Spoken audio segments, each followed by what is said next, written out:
जय श्री गणेश हर हर Mahadev. Mahadev Shankar YouTube channel में आपका स्वागत है। दोस्तों आज मैं लेकर आया हूँ एक नई जानकारी कि ब्रह्म मुहूर्त में उठते ही ये 4 काम करें, आपकी मन चाहिए इच्छा पूरी हो जाती है। तो क्या है वो 4 काम जो मैं आज इस वीडियो में आपको बताने वाला हूँ। तो वीडियो को पूरा देखना ताकि पूरी जानकारी आपको प्राप्त हो। एक एक चीज बारीकी से सुनना, ध्यान से सुनना। ब्रह्म मुहूर्त में उठ के ये 4 काम जरूर करने चाहिए। ये 4 काम करने से भगवान तो खुश होते ही हैं, साथ ही आपकी इच्छा भी बहुत जल्द पूर्ण होती है। इस वीडियो को देखने के बाद जब आप ये 4 काम करना शुरू करेंगे तब से लेकर 21 दिन का आप समय तय कर लीजिए। इन 21 दिनों में जो चीज आप चाहते हैं वो चीज आपके पास होगी। जो भी भौतिक चीज की आपकी इच्छा है वो आपके पास होगी। जैसे आपकी नौकरी की इच्छा है, या आपकी शादी की इच्छा है, या आपके पैसे की इच्छा है, या आपके घर में सुख समृद्धि की इच्छा है, या किसी प्रेत बाधा को काटने की इच्छा है, उसको खत्म करने की इच्छा है, उसको नष्ट करने की इच्छा है। ये 4 काम ऐसे काम हैं, इन कामों को कोई नहीं बताता। और ब्रह्म मुहूर्त का जो समय होता है उस समय पर किए गए ये 4 काम ब्रह्मास्त्र की तरह कार्य करते हैं। ये 4 कार्य करने से तुरंत आपकी इच्छा पूर्ण होती है और भगवान प्रसन्न होते हैं। भगवान को प्रसन्न करने का जो समय माना गया है वो ब्रह्म मुहूर्त का माना गया है। क्योंकि ब्रह्म मुहूर्त में देवी देवता जो होते हैं वो धरती पर विचरण करते हैं, उनकी ऊर्जा सबसे ज्यादा होती है। और कहा जाता है भगवान ब्रह्म मुहूर्त में ही सभी के घरों में पधारते हैं, सभी के घरों में आते हैं। इसलिए पहले जमाने में जो झाड़ू पोछा होता था वो माता बहनें सब पहले कर दिया करती थी। जो मेन दरवाजा है उसको खोल दिया करती थी ताकि भगवान जो आए तो घर में प्रवेश कर सके। यही समय होता है जब आपके इष्ट देव आपके घर में आते हैं और साथ ही माता लक्ष्मी आपके घर में आती है। पर आज के समय में जो लोग आलस्य से भर गए हैं, जो लेट उठते हैं, जिसके कारण से उनके जीवन पर बहुत ज्यादा प्रभाव पड़ता है, वो दर दर की ठोकरें खाते हैं और परेशान रहते हैं। ब्रह्म मुहूर्त में उठने से आपकी ओर आकर्षित होती हैं शक्तियां और साथ ही आपके व्यवहार में बहुत बड़ा बदलाव होता है। ब्रह्म मुहूर्त में जो उठता है उसके अंदर शारीरिक और मानसिक बदलाव आने शुरू हो जाते हैं। साथ ही वो व्यक्ति अध्यात्मक की ओर बढ़ना शुरू हो जाता है। उस व्यक्ति की जो इच्छाएं हैं वो धीरे धीरे पूर्ण होनी शुरू हो जाती है। उसको पता भी नहीं चलता, वो सोचता है कि उसने ऐसा कुछ खास भी नहीं किया, फिर भी उसकी इच्छाएं हैं जो वो पूरी होनी शुरू हो जाती हैं। तो कौन सी वो 4 चीजें हैं, ध्यान से सुनना, बारीकी से सुनना ताकि एक एक चीज आपको समझ में आए। महादेव शंकर चैनल पर पहली बार आए हैं तो चैनल को सब्सक्राइब कीजिए और बेल आइकन को दबाइए ताकि आध्यात्मिक से जुड़ी हुई हमारी जो जानकारी है वो सबसे पहले आपको प्राप्त हो। ब्रह्म मुहूर्त में जो पहला कार्य होता है, सबसे पहले जो आपको करना चाहिए, जब भी आप ब्रह्म मुहूर्त में उठते हैं तो सबसे पहला काम ये है कि भगवान का नाम लेकर उठें। जो आपके इष्ट हैं उनका नाम लेकर उठें और धन्यवाद दें अपने इष्ट देव को और धन्यवाद दें भगवान को जिन्होंने आपको ठीक ठाक उठाया। अपने दोनों हाथों को जोड़ते हुए अपने मुंह पर फेरिए और अपने पूरे शरीर पर फेरिए और प्रभु का धन्यवाद कीजिए। इस प्रकार धन्यवाद करने से क्या होता है, देखिए भगवान हर जगह मौजूद हैं, वो हर जगह से हमें देखते हैं। जो भी हम कार्य करते हैं वो हमारे सभी कार्य को देखते हैं। हम चाहे बुरा कर्म करते हैं चाहे अच्छा कर्म करते हैं, कोई पाप करते हैं तो भी देखते हैं और पुण्य करते हैं तो भी हमें वो देखते रहते हैं। जब आप सुबह उठते हैं ब्रह्म मुहूर्त में और धन्यवाद कर रहे हैं भगवान का, ब्रह्म मुहूर्त में भगवान जो है धरती पर विचरण करते हैं, उनकी शक्ति विचरण करती है। तो जो आप ब्रह्म मुहूर्त में उठते हैं, उनका धन्यवाद करते हैं, उनका नाम लेते हैं, तो आपकी जो इच्छा है, जो मनोकामना है, वो बहुत जल्द पूर्ण हो जाती है और बहुत जल्दी आप पर प्रसन्न होते हैं। इसलिए आपको भगवान का धन्यवाद करना चाहिए। जो ब्रह्म मुहूर्त का समय होता है वो 4 से 5 के बीच में होता है। और अगर आप ब्रह्म मुहूर्त में शुभ कार्य करते हैं, कोई भी कार्य करते हैं, तो उसका फल जो है आपको कई गुना बढ़कर मिलता है। तो सबसे पहले उठकर भगवान का आपको धन्यवाद देना है। क्योंकि कई लोग ऐसे हैं जिनके हाथ नहीं है, पैर नहीं है और उनके पास खाना नहीं है, और हमें भगवान ने पैर, हाथ, मुंह सब कुछ सही सलामत दिया है। तो इसलिए आपको भगवान का धन्यवाद, शुक्रिया अदा करना चाहिए। और भगवान ने हमें सब कुछ दिया है, खाना पीना, माता पिता, बहन भाई सब कुछ दिया है, कारोबार दिया है, सब कुछ दिया है। तो उनको धन्यवाद करना सबसे पहले।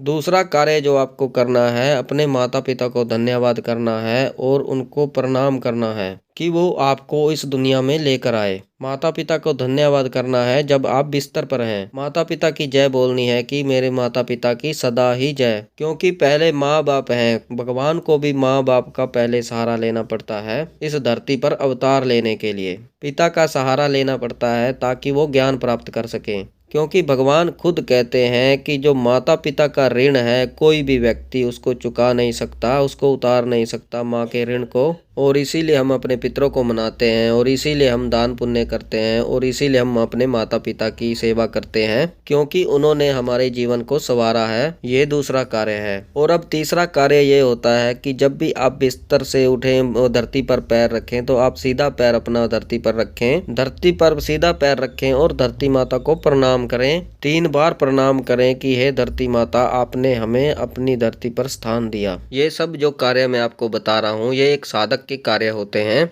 ये उस व्यक्ति के कार्य होते हैं जो ईश्वर पर पूर्ण विश्वास करता है, जो आध्यात्मिक मार्ग पर चलता है। ये कार्य उस व्यक्ति के होते हैं जो अपने माता पिता की पूर्ण रूप से सेवा करता है और भगवान को पूर्ण रूप से मानता है। ये उस व्यक्ति के गुण होते हैं, उस व्यक्ति के कार्य होते हैं। तो धरती माता को आपको प्रणाम करना है। धरती माता जगत जननी है और जिस धरती पर हम पुण्य पाप सब कुछ करते हैं, तो माता धरती को आपको प्रणाम करना है। तीसरा कार्य जो है, अपने पितरों को और अपने कुल देवी और कुल देवता को, अपने इष्ट देव को आपको धन्यवाद देना है और उनका आपको जयकारा लगाना है कि मेरे घर के छोटे बड़े पितरों आपकी सदा ही जय, मेरे घर के इष्ट देव आपकी सदा ही जय, मेरे घर के कुल देवता कुल देवी आपकी सदा ही जय। नाम आप ले सकते हैं, जैसे मेरे घर की कुल देवी माता दुर्गा है तो मैं उनका नाम लेता हूँ, तो आपको नाम लेना है, नाम ले सकते हैं आप, माता दुर्गा तेरी सदा ही जय। इस तरीके से आप जयकारा बोल सकते हैं। और जब इस तरीके से आप नाम लेते हैं तो वो प्रसन्न होते हैं, उनका जयकारा लगाते हैं, क्योंकि इष्ट देव जो इष्ट देवी हैं वो आपके आसपास होते हैं, कुल देवता कुल देवी आपके आसपास होते हैं, जो आपके पितर होते हैं वो आपके आसपास होते हैं और सदैव ही आपके साथ वो रहते हैं और वो प्रसन्न होते हैं। क्योंकि हम किसी की बढ़ाई करते हैं, किसी की तारीफ करते हैं, तो कोई भी चाहे वो व्यक्ति है तो वो प्रसन्न हो जाता है और वो आपके कई कार्य कर देता है। इसी प्रकार से देवी और देवताओं में ये जो गुण होता है ये भी लागू होता है।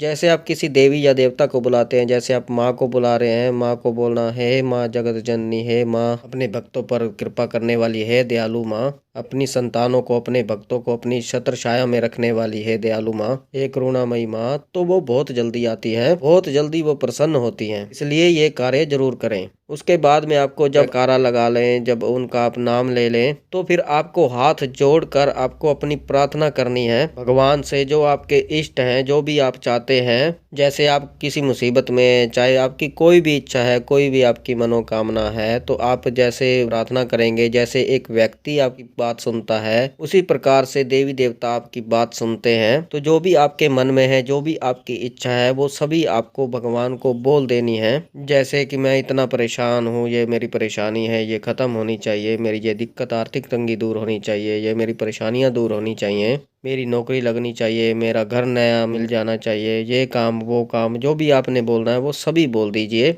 इस प्रकार से अगर आप करेंगे तो आपकी 21 दिन के अंदर आपकी इच्छा जरूर पूर्ण होगी। और ये मेरा खुद का अनुभव है, आप करिए और फिर देखिए आपके जीवन में कैसे चमत्कार घटित होते हैं। तो ये थी जानकारी। इसी प्रकार से आप ब्रह्म मुहूर्त में उठकर ये 4 कार्य कीजिए, ताकि आपकी जो भी इच्छा है, जो भी मनोकामना है, वो आपकी पूर्ण हो। आपके इष्ट देव, आपके कुल देवी और कुल देवता जो पितर हैं, वो सब आपकी सब जो परेशानियां हैं वो दूर करें, आपकी हर इच्छा पूरी करें, आपके समस्त दुखों को दूर करें, आपके हर कष्ट को दूर करें। जो जैसे जैसे मैंने कार्य बताए हैं वैसे आपको करना है, ताकि आपकी हर इच्छा पूरी हो। बाकी मुझे विश्वास है कि ये जानकारी आपको पसंद आई होगी। अगर आप हमारे चैनल पर नए हैं तो चैनल को सब्सक्राइब कीजिए और बेल आइकन को दबाइए, ताकि जो हमारी भक्ति से और आध्यात्मिक से जुड़ी हुई जानकारी है वो सबसे पहले आपको प्राप्त हो। ज़्यादा से ज़्यादा इस वीडियो को शेयर कीजिए, ताकि और भक्तों तक और साधकों तक और लोगों तक ये जानकारी पहुँचे और इस जानकारी को वो समझ सके और इन 4 कार्य को करें और उनके जो समस्त कष्ट हैं दूर हों और उनका जीवन बदले। लाइक करें, कमेंट करें, कमेंट में हर हर महादेव अवश्य लिखें। मैं महादेव और माता पार्वती से यह प्रार्थना करता हूं कि आप पर सदैव कृपा बनाए रखें, आप खुश रहें, आपका परिवार खुश रहे, आपकी हर इच्छा पूरी हो, आपकी हर मनोकामना पूर्ण हो, आपके सभी मनोरथ पूर्ण हो। तो हम मिलते हैं एक नई जानकारी के साथ, तब तक के लिए हर हर महादेव, हर हर महादेव, हर हर महादेव।